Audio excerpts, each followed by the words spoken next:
Hello and welcome to The Blank Potato. This horror story is uploaded by Reddit user darkheroxx. If you want to learn more about the author, link in the description below. And the title of the story is Help Me.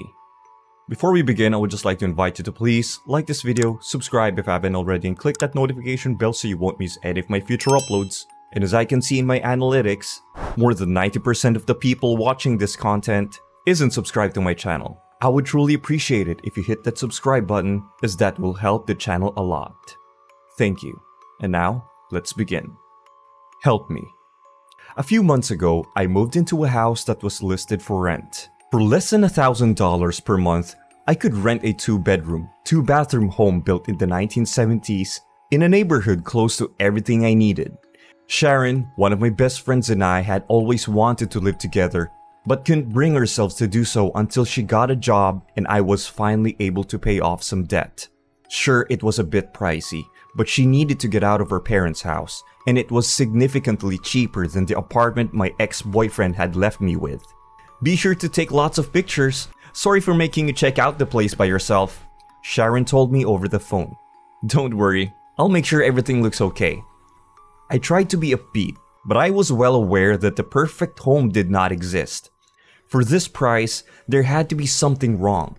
I got out of my car and grabbed the key from the real estate office. I began to circle the front of the house. The house was made of faded red brick and topped with a bright green roof. The yard was a little overgrown, but it was small enough that cutting it wouldn't take long. So, what do you think? Sharon asked. It's cute, I guess. It has a family sitcom kind of vibe, I said as I peered through the windows to no avail. Oh, maybe we'll have some quirky neighbors, she said excitedly. I took a look around the neighborhood. It was quiet, with no signs of life other than myself. I highly doubt that. I got to the front door. It had a fresh coat of white paint on it. I inserted a key and twisted the faded gold handle while holding my phone between my right shoulder and ear. When I opened the door, I was greeted by dusty, stale air. As I stepped inside, I coughed slightly, and my shoes squeaked as they made contact with the vinyl green flooring. I flipped a switch on the wall, which turned on the light of the ceiling fan to my right. I described everything I was seeing to Sharon. There's so much red carpet and green flooring. Oh, and wooden walls. Wooden walls as far as the eye can see. As Sharon began to talk my ear off about the charms of wooden panel walls, I cast a glance towards the hallway that led to the rooms. It was dark. Even the lights couldn't pierce the shade within the hallway and illuminate it. Sharon kept talking, but I could hear the crying of a woman coming from the end of the hall. Hey, hold on a second. I think I heard something, I whispered. What? Is it a rat or something? Hey, what is it? Bethany! Sharon shouted through my phone. I took a step inside of the hallway, placing my hand on the walls to search for a light switch. My heart was racing. Was someone else in the house? I couldn't hear Sharon's voice anymore. All I could hear were those soft sobs. I flipped the switch when I finally felt it. The darkness remained. I quickly turned on my phone's torch and directed its beam forward. The small light was being consumed. It couldn't show anything in front of me. I kept walking, the sobs getting louder and louder with each step. Hello? I said. Whoever you are you hurt or something? The crying continued, and I summoned the courage to be more assertive, saying, Hey, if you don't say anything, I'm going to call the cops. I must have reached the end of the hallway. The source of the crying was right in front of me. I reached a hand forward and my phone let out a shrill ring. I jumped, almost dropping my phone in the process. Then I realized the hallway was now dimly lit by the lights behind me. It was just me standing there alone. I answered the call and heard Sharon's voice asking me what had happened. I took a moment to process what I just experienced, but told her it was nothing. Just after that, I left and returned with Sharon. She had no reaction when I told her what had happened, and suggested that we simply sage the area, which we did after the paperwork was finished and we started moving in. Nothing else happened during the time we were bringing our belongings in, and nothing happened after we settled in. For a while, Sharon called herself the ghost killer, but I couldn't shake the unease I felt while living there. Small things began to happen around the house a few weeks later. Something would go missing. The television would turn on or off on its own, and a door would close unexpectedly. Sharon ended up saging the house for a few more times, but it seemed like things were getting worse. We could feel eyes watching us, hear something breathing at the nape of our neck when one of us was alone at home. I remember coming home one night and finding Sharon curled up next to the front door. She was drenched in a bath towel, tears running down her face. "Oh my God, what's going on, Sharon?" I exclaimed as she stood up and rushed towards me, embracing me. "I was taking a shower," she said, shaking. "My face was in the hot water, then I felt something cold touch my back and run its way down. It felt like someone's cold hands grabbed me. Then I rushed out of the shower." After that incident, Sharon refused to bathe unless I was home. We started to feel afraid living in that house. I started to look for another place, but we just couldn't afford it. One night we wanted to take our minds off of the house, so Sharon and I decided to go out for drinks after work. It was fun. A brief moment of respite from the house. We drank our fears away and returned to that damned place without a second thought. We came bursting through the front door, laughing our asses off as we remembered an encounter with a couple of guys we met at the bar. It was nearing 3 a.m. and sleep was creeping up on us. We told each other goodnight and went to our respective rooms. I was exhausted, so I threw off my clothes and crashed onto my bed. I fell into unconsciousness and was filled with dreams. No, they were memories. In my sleep, I was reliving memories of my ex-boyfriend. It began with the good times, such as our first date, moving in together, and sleeping beside each other in bed. Then I remembered his hand smacking my face and the scent of whiskey in the air as he grabbed my throat. I stayed with him for a long time, blaming his rage on my inability to make him happy. The memory continued for what seemed like an eternity until I finally woke up. I was relieved to be in my bed, away from my ex-boyfriend. I just lay there for a moment, surrounded by darkness and staring up at the ceiling. I lightly touched my neck with my hand. I could still feel his fingers around my throat, a pain I'd never forget. I was taking a deep breath to calm myself when I heard the door to my room slowly open. Soft thuds of footsteps were approaching me, and I felt the end of my bed sink under the weight of another person. Sharon must have been feeling lonely, I thought. "Come here, you drunk bitch," I muttered. They rested their head on my chest and their hair fell onto my face. I wrapped my arms around them and whispered, "Thank you for being there for me." It was silent for a while, then the quiet was broken by a woman's sobs. I realized how freezing cold my arms felt around this person, and I remembered I'd heard the sounds of this crying before. I couldn't move. This person was holding me down. The smell of decay began to fill my nostrils as the woman's cries grew louder and louder. I opened my mouth, taking in a deep breath to ready a scream. To my dismay, my inhale turned to choking as I felt spindly hairs around my mouth.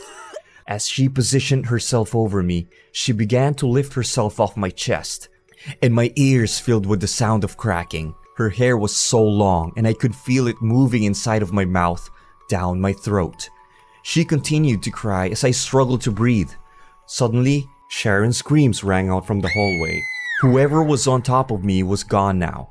Without any time to think, I wearily lifted myself out of bed. "Sharon!" I shouted with a raspy breath.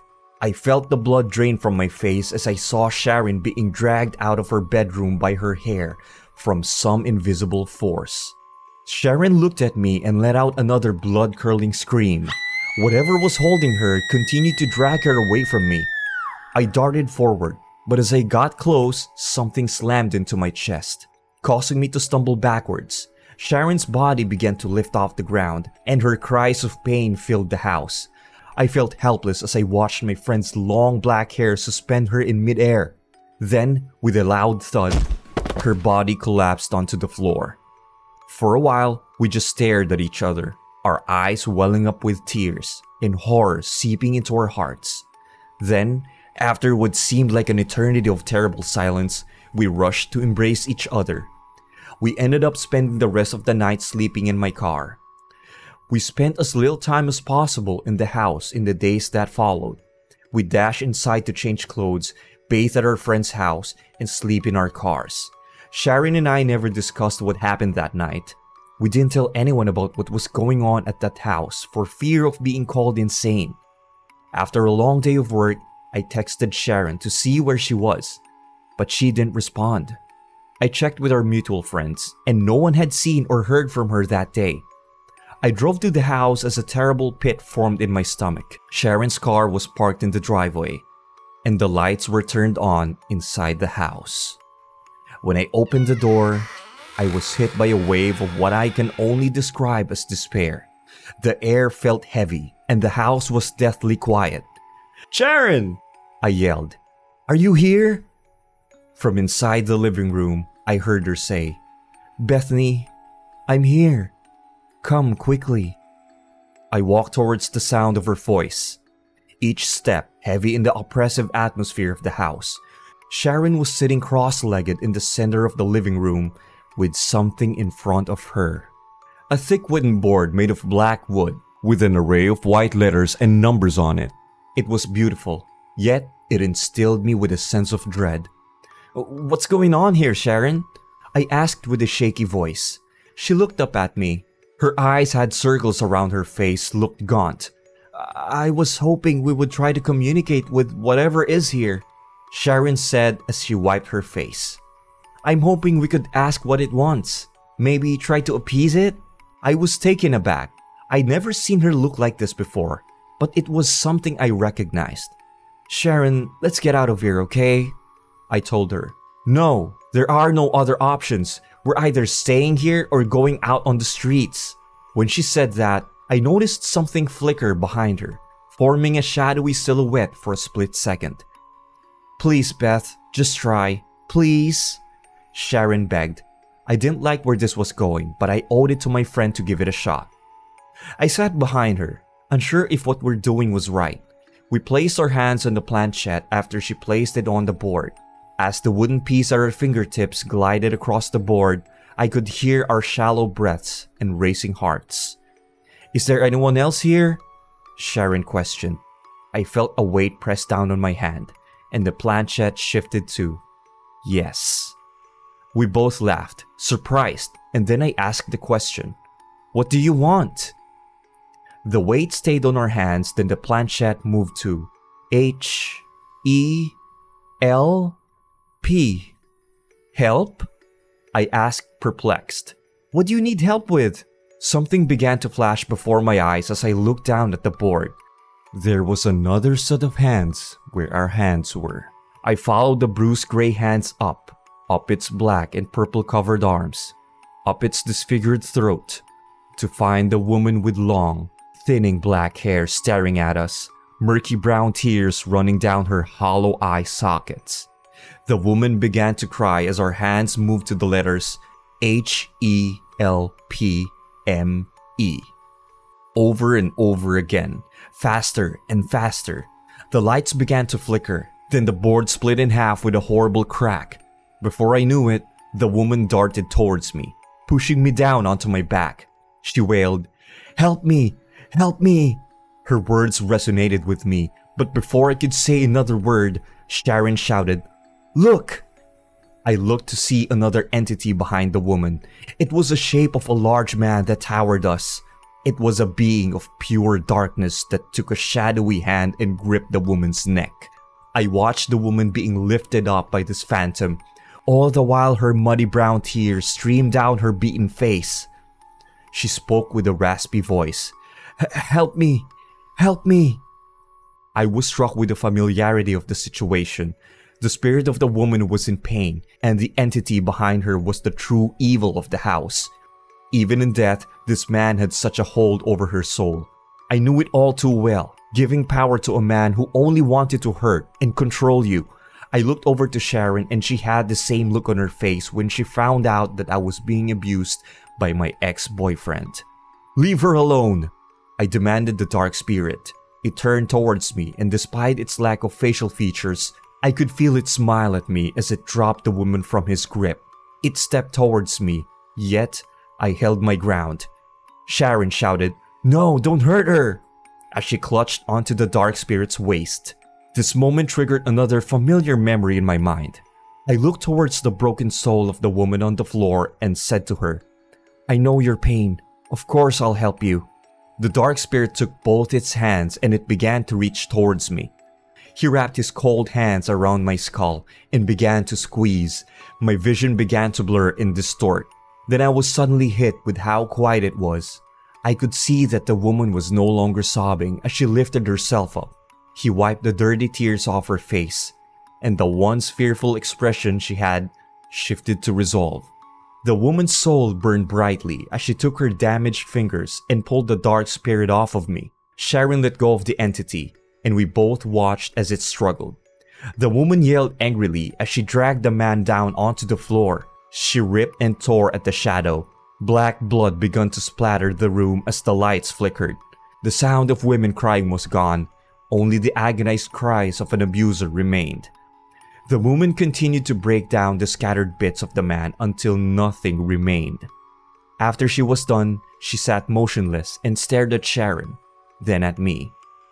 Before us were still the broken pieces of a woman, but pieces that were being picked up and slowly put together. "Thank you," she whispered before fading away into nothing. I felt something warm envelop me and slumped next to Sharon.